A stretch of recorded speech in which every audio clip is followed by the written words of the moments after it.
a team of Navy SEALs is almost completely wiped out by Afghan militants. You hear the whizzing bullets over your head. It just sounds like there's so many more people firing at you. Badly wounded, the lone survivor, Marcus Luttrell, is protected by a local Afghan villager, Mohammad Gulab. Following a strict tribal tradition, Gulab puts himself at risk to help a stranger. Now that he had surrendered himself to me, I would not give him up to anyone, as long as I'm alive. The story inspires the Hollywood movie Lone Survivor, starring Mark Wahlberg. But while the film ends with Luttrell's escape to freedom, the real story is just beginning. Gulab and his family become the target for Taliban vengeance. Gulab was with his nephew, and Taliban fired on the car. And despite multiple attempts on his life, America seems to abandon the hero to his fate. This is the real story of Lone Survivor.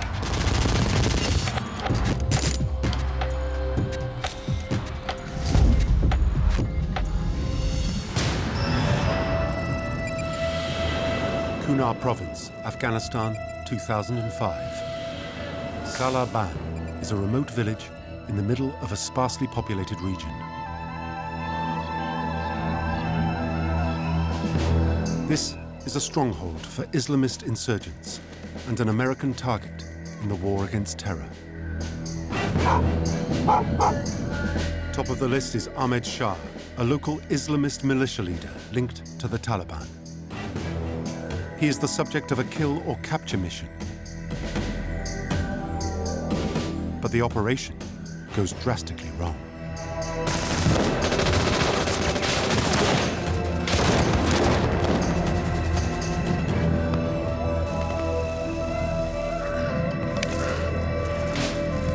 US Navy SEAL Marcus Luttrell is fleeing for his life.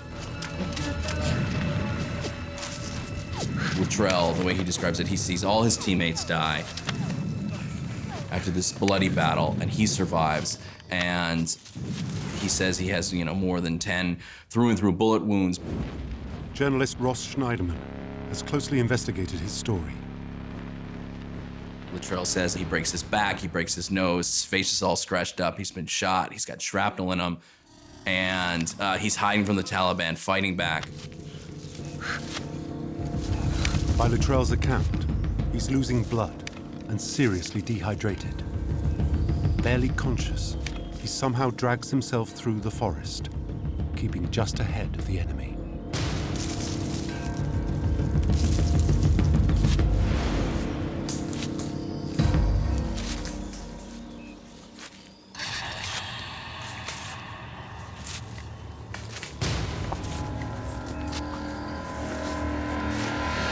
Taliban!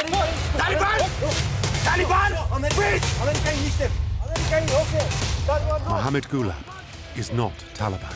He's a local villager. This guy's holding a big gun, a scoped assault rifle. The guy has his gun ready, and Gulab tried to tell him, I'm a friend. I'm not gonna hurt you. Gulab needs to convince Luttrell he is not a threat.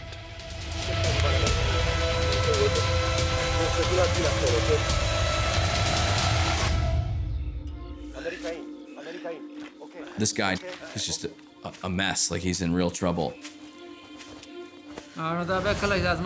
He came towards me directly. He aimed his gun at me. And then I thought he was scared and telling me, make sure these people don't kill me. Mohammad Gulab recalls the difficult situation he now faced.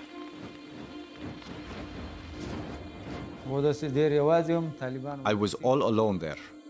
The Taliban were after him. The danger was severe. But the good thing was that my village was near. It was just 200 to 300 meters away from me. The Afghan villagers have deep traditions based on honor and hospitality.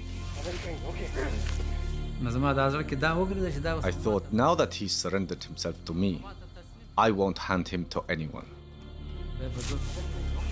It's a tribal code of honor, known as Pashtunwali. What that basically says is, any stranger that comes to our village, that comes to us, we're going to protect them. That person can be our enemy, but if they come to us asking for help, we're going to protect them. It's a decision that will change the course of Gulab's life.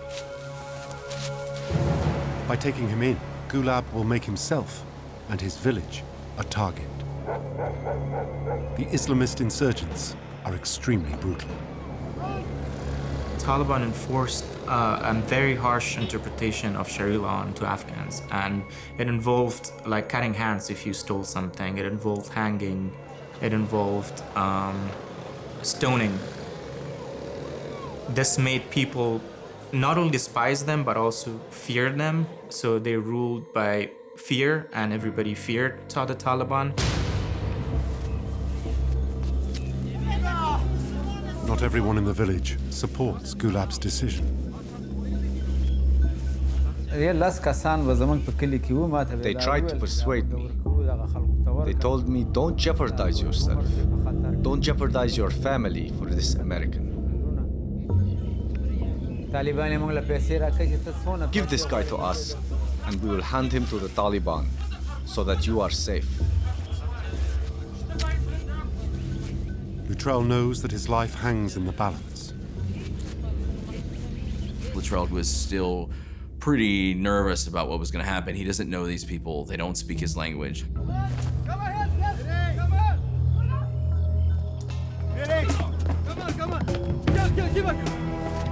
But in his condition, Luttrell has little choice than to put himself in the hands of Gulab's family.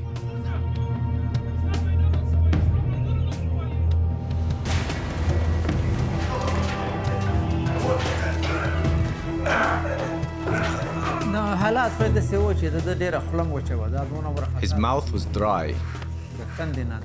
He was traumatized and he was severely thirsty. He was in a very bad condition. He would have died from lack of water if I hadn't found him. Despite putting his nephew and his wife at risk, his family agrees to shelter the American. Essentially, Luttrell is completely reliant on Gulab and the other villagers to protect him. But it was through Gulab he saw somebody, he saw in his eyes compassion and kindness, and somebody who was willing to save him. But it isn't long before insurgents hear about the Afghan villager who's sheltering an American.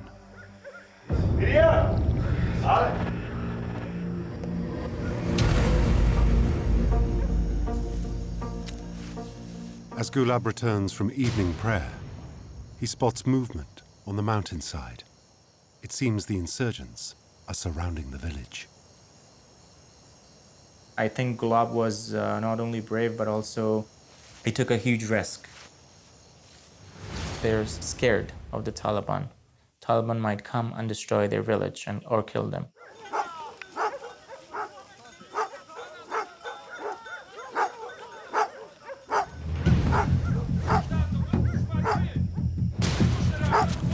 Shah's men have waited long enough.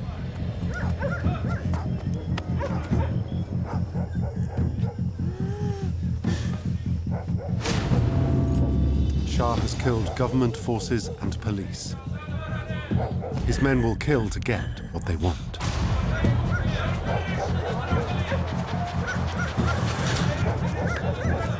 The Taliban demanded that I hand him to them. But Gulab stands by the Pashtunwali code.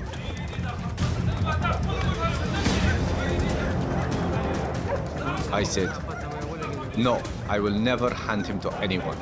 He has surrendered himself to me, and now that he has, I will not give him to anyone, as long as I'm alive.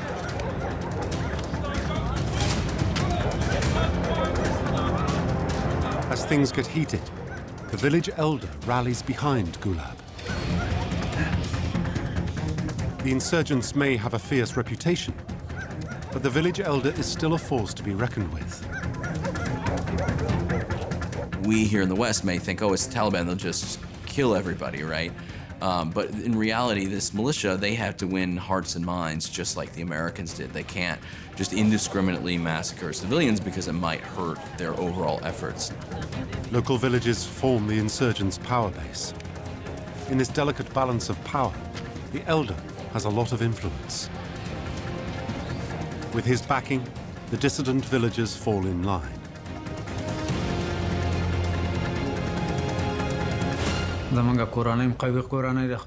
My people and my village supported me. They said they would stand behind me and fight for me. Importantly, the Taliban at that moment weren't strong enough to resist us. The insurgents leave. But Gulab and the elder know they'll be back for the infidel.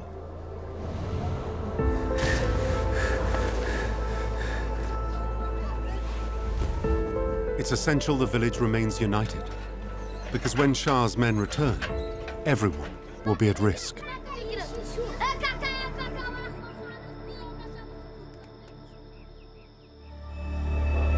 Meanwhile, Gulab stays close to Luttrell to keep him safe.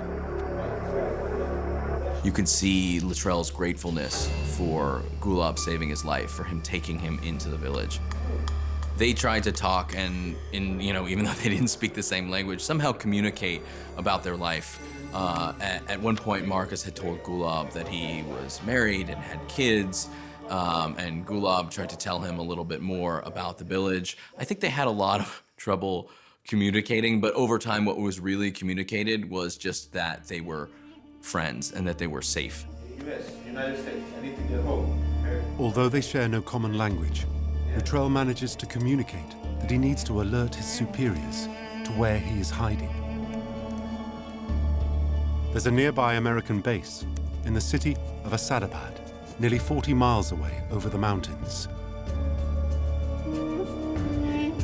He wants someone to carry a message.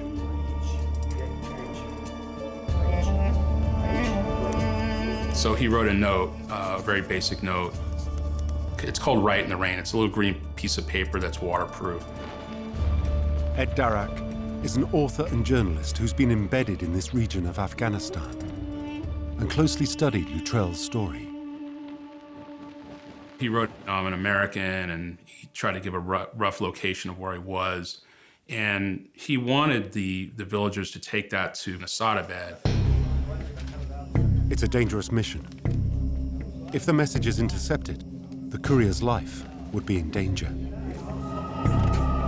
The village elder volunteers. He is less likely to suffer if he's stopped. But he's an old man, and time is running out.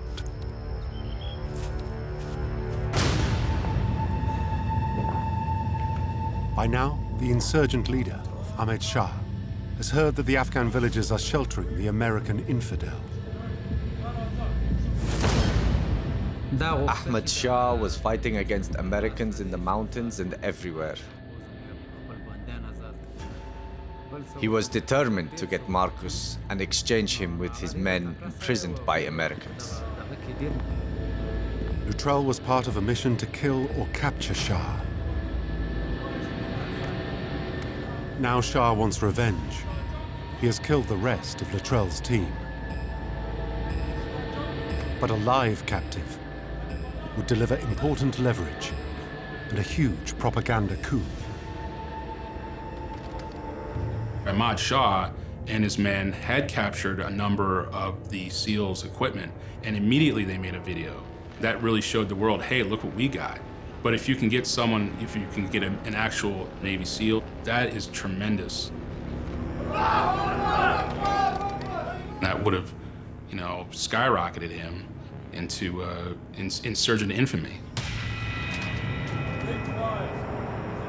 But Shah needs to try a new tactic to get his man.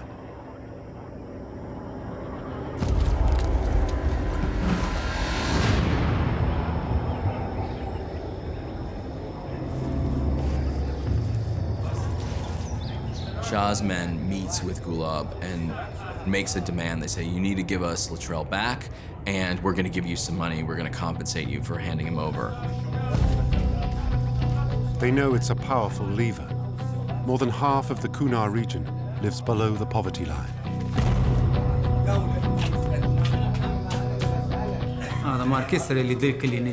They told me to show them the guy, that they will just ask him some questions. But I didn't agree. I told them that he was taken out of the village and we cannot show him to you. It's clear they don't believe him. And Gulab fears that when they come back, his will be the first house they search. If they knew where he was kept, they could rush in and grab him, without needing to fight the whole village. My only worry was to hide him somewhere that no one could reach him and kill him.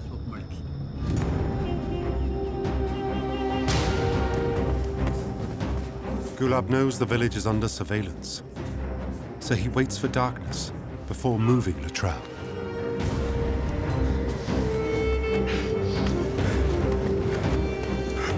You could be easily watched, and if you are committed to a cause like Shah was, he would have his men watch people. Exposed to mountain snipers and vulnerable to a night raid, it's crucial that Luttrell's precise location is kept secret.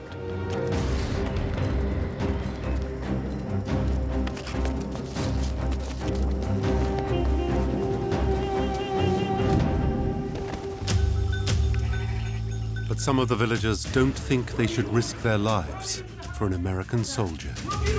There actually were a few villagers who were kind of like, well, maybe we should just give this guy up to Shah's men. I mean, like, we don't know him or whatever. And Gulab, so not only did Gulab have to protect Luttrell from Shah's men, he also had to keep the rest of the villagers in line. Knowing his life hangs in the balance, Luttrell offers the villagers money. You have to remember, Luttrell is trying to do anything to save himself. So apparently he's writing down pieces of paper and trying to tell people how much money he's gonna give them if they save his life. He's writing $200,000, he's selling $1 million. He's trying to offer them, you know, his belongings.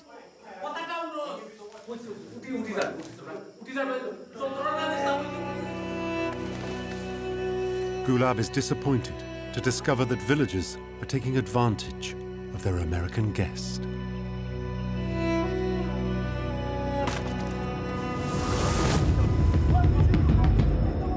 It was a betrayal.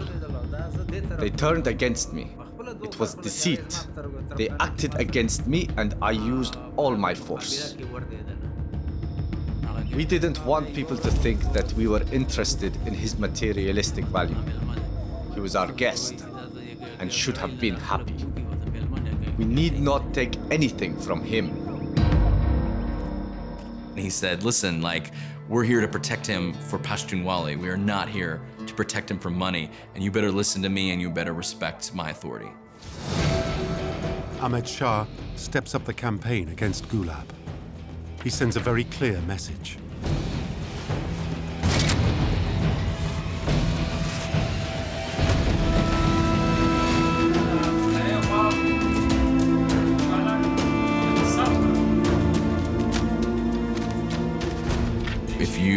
If you don't hand over the American, we're gonna kill you, we're gonna kill your family.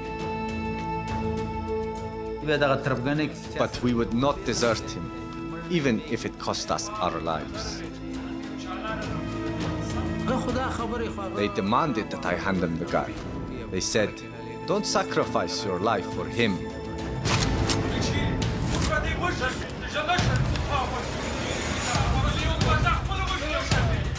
It is a huge threat, not only to me, but to my entire family and tribe. Gulab turns on the insurgents and warns them that the villagers have their own weapons.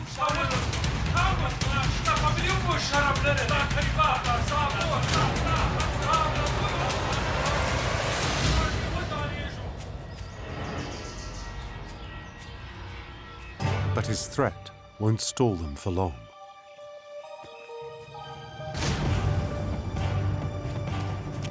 With no sign that the village elder has alerted the Americans, Gulab discovers unsettling news. We were under a severe threat. We were getting information about their plans, the plans on their gatherings for attacking us.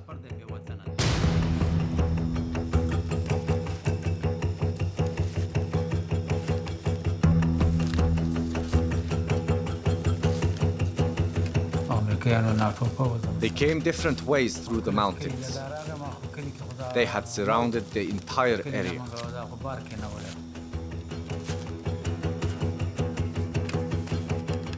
Somehow Gulab has to get Luttrell out of the village before the militia attacks.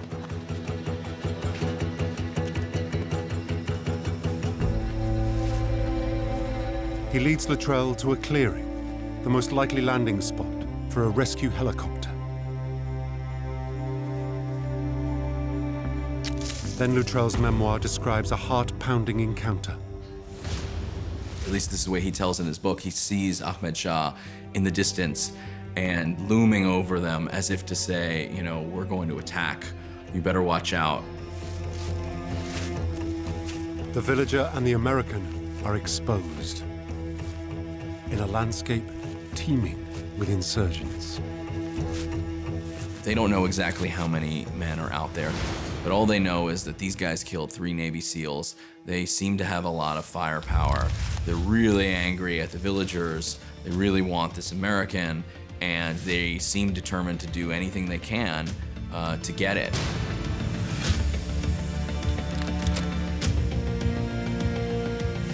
If Gulab men got into a fight with Shah's men, I think it would have been disastrous. Thousands of people would have been dead. It would have been a bloodbath. They hear footsteps just yards away.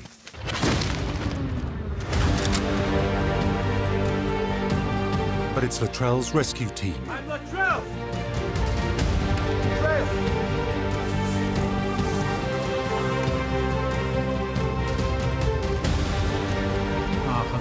He saw the Americans coming for him, and he was very happy.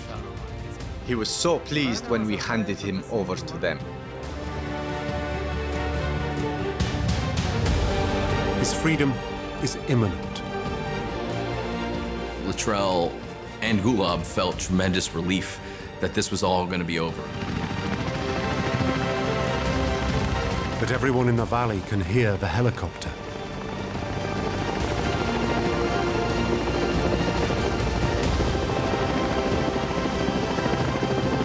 This is Shah's last chance. Taliban! Taliban! Taliban! But the Americans have air support, suppressing any enemy fighters.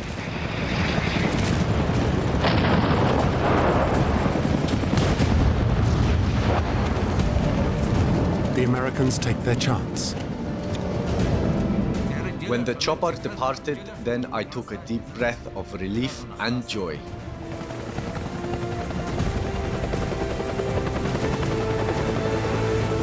Five days after Shah killed his SEAL team, Luttrell is finally safe.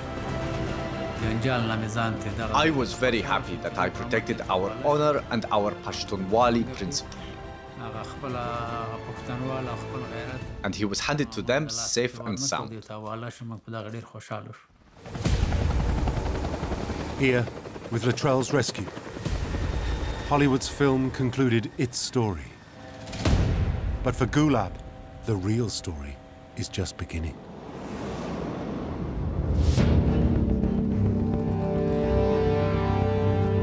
Fearing retribution, Gulab has to move his family to safety, going into hiding in the city of Asadabad. But the militia has a vast network of informants. And it's only a matter of time before his past catches up with him. Eventually, they learn that he's not only in Asadabad, but they learn where he's living. As he's leaving his house, they attack. It was around 9 or 10 at night when I left home. Gulab kind of falls back, kind of tries to dart into the house, but a bullet ricochets off the wall and hits him in the upper leg.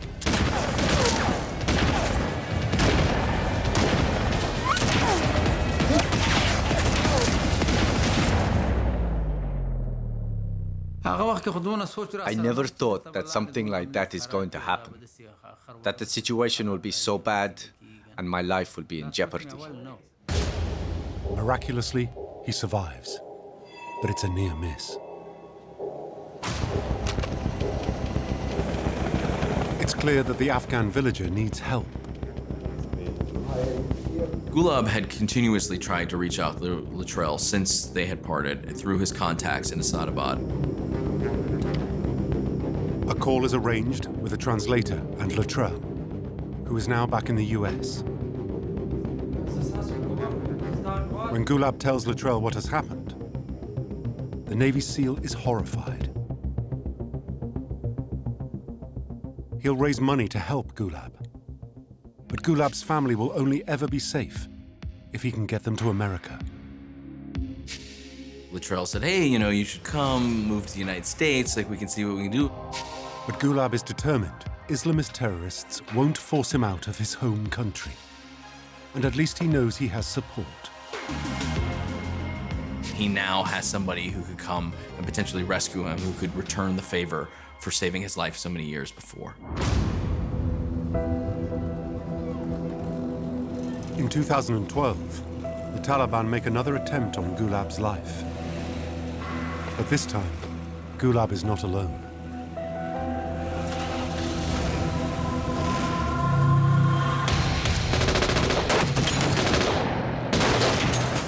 One night, Gulab was riding back with his nephew. His nephew was driving a car.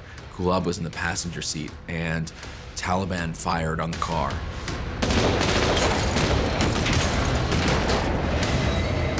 Gulab escapes the attack unscathed.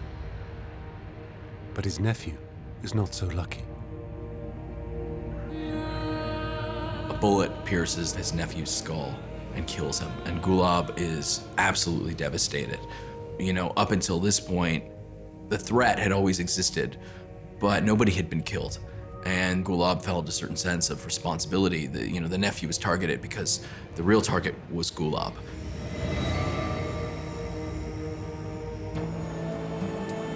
Gulab won't be safe until he moves again. Over the following months, Gulab and Luttrell stay in contact through a translator. Despite the death of his nephew, Gulab is reluctant to leave Afghanistan. But then events in the US create an opportunity. Luttrell's story is being turned into a Hollywood film, and the studio would like Gulab to join the publicity junket. Luttrell is excited for his friend to come over.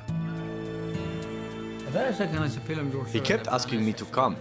He said the movie was being made and cannot be finished without you. It's a chance to show the world that not all Afghans are terrorists.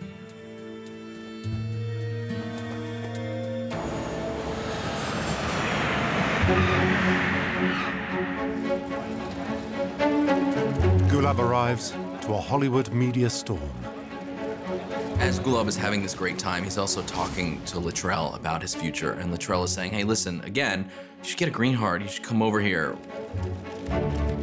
Gulab is feeling great. He's having so much fun. He's really enjoying it. But eventually, things change.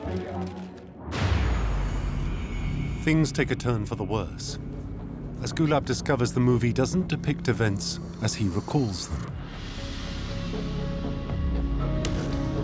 During a conversation with Patrick Robinson, the co-author of Luttrell's book, Gulab becomes aware of differences in the story he himself and Luttrell are telling.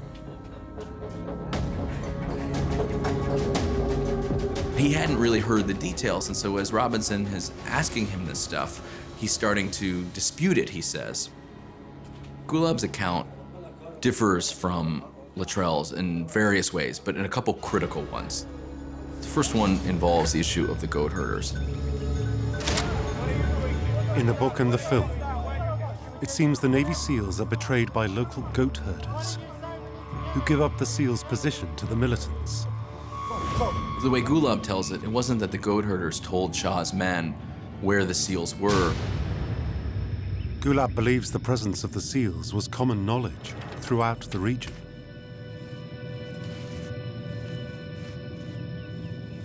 The tragedy that unfolded really began at the very beginning of the operation when they inserted them.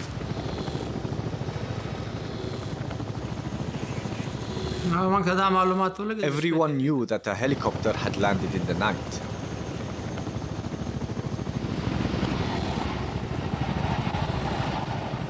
The sound echoed around. Ahmad Shah and his men went looking for whatever was going on.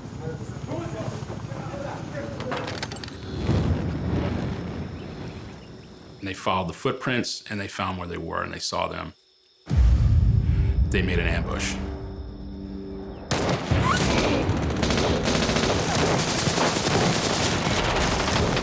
The book and the film depict Luttrell's team fighting off an overwhelming army of militants.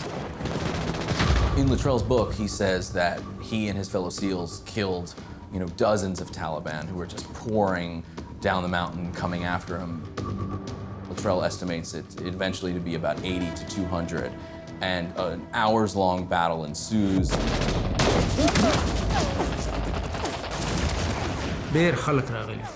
A lot of people were after them, but only very few found and fought the Americans.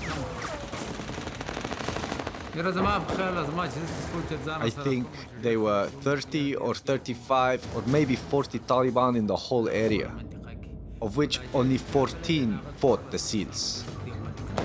Ed Darroch has researched this in depth and has come to a similar conclusion about Shah's forces. What he actually had during the ambush was 7 men.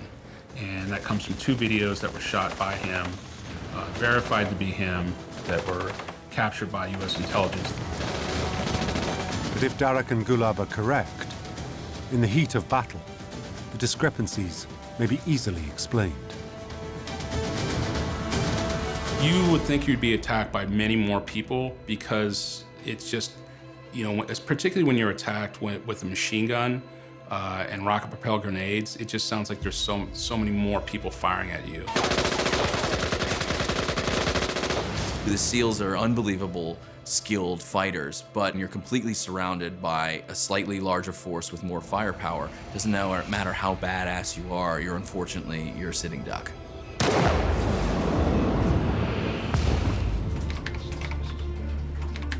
Journalist Ross Schneiderman challenges the writers on the truth of their claims.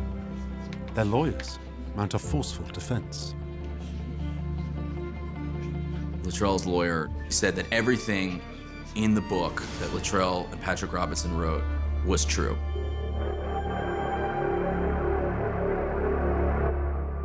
But the disagreement appears to drive a wedge between Gulab and Luttrell. Their relationship falls apart. Things seem to break down in the friendship the way Gulab tells it.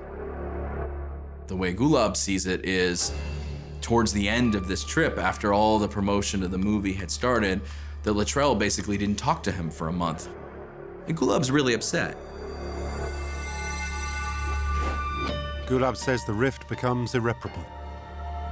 Though to this day, Marcus Luttrell challenges Gulab's version of events. I talked to Luttrell's lawyer. I legitimately wanted to know how they saw it. They basically said that Gulab left on his own accord, that he wanted to go home, that he missed his family, and that everything Luttrell said in the book was true. And if you listen to Luttrell's speeches, he continues to say that he and Gulab remain friends.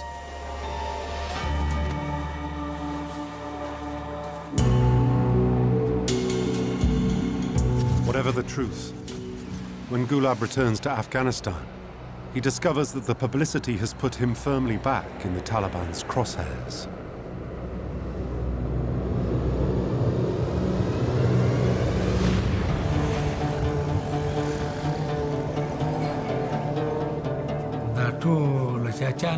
When the movie came out, this exposed me to the people so much. I never wanted to expose my face to people, but any place I go, they recognize me. The film enrages the Taliban, and Gulab's role in Luttrell's escape is laid bare. Gulab is not only has saved an American, but also he represents some sort of resistance against the Taliban movement. In Afghanistan, word spreads as well among the Taliban, who then decide, oh, we've got to stamp this guy out. We've got to take care of him because this is going to inspire other people to help Americans. Not long after he returns to Afghanistan, the Taliban promises to blow Gulab to hell. They are after me, trying to harm me by whatever means. They want me dead, and to put an end to this matter. There is always a life threat, and you don't know who is an enemy or who is a friend. The threat finally forces Gulab to reassess his situation. I realize that it is impossible to last and live here. Either my children, my guests, or I might get killed. So I took the decision to leave my country. But Gulab struggles to get asylum in America.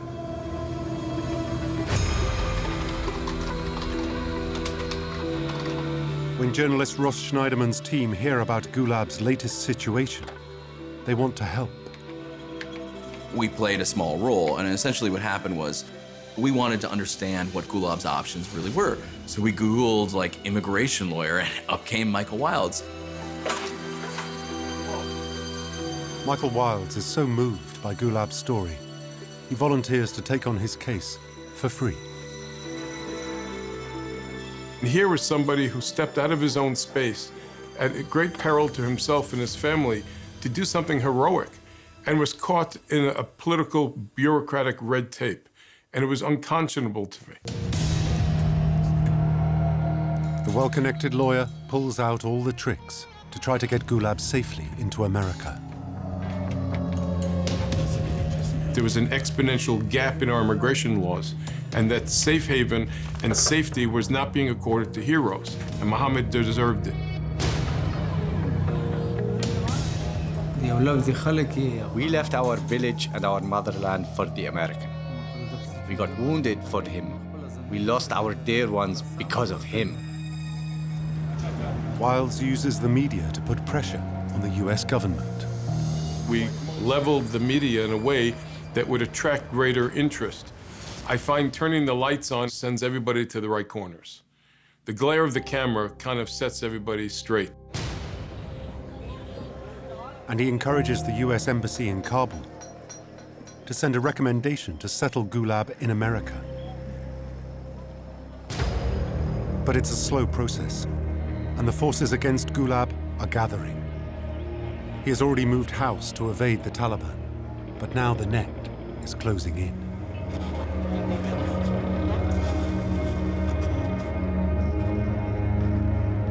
One of the scariest attacks is the Taliban basically, they found out where he lived, and they began to assault the house where he's living at.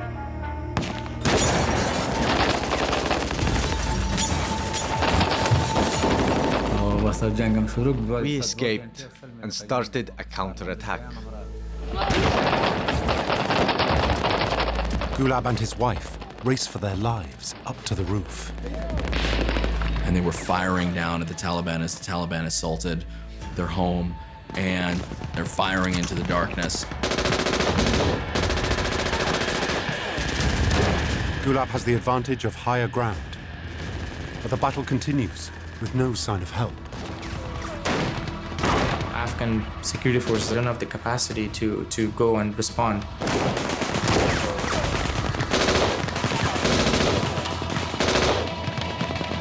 The standoff holds until, with daylight, the militia retreats.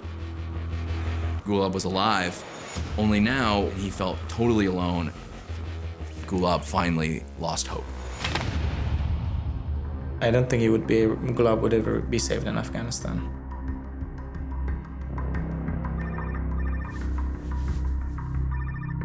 After the attack, Gulab receives sinister phone calls. The Taliban will not leave him alone. I never thought at first that my life would turn to this bad condition. I was disheartened so much because there was no hope that we could live safely in Afghanistan. As the threats ramp up, Gulab expects his fate to be sealed. Only this isn't the Taliban bullying him and threatening his life. It's a call from his American contacts saying, we're gonna get you out of the country. You're finally gonna be safe. Wilds has had a breakthrough. After a decade on the run, Gulab's visa is approved. We were happy that our American visas were finally granted. We will have a peaceful life. We live in peace. The Afghan hero, who risked his life and his family's to save the American, will now finally be safe in the United States. Settled in a job with a local business and embraced by new friends. He's lived to tell his story and prove to the world how generous and heroic the Afghan people can be.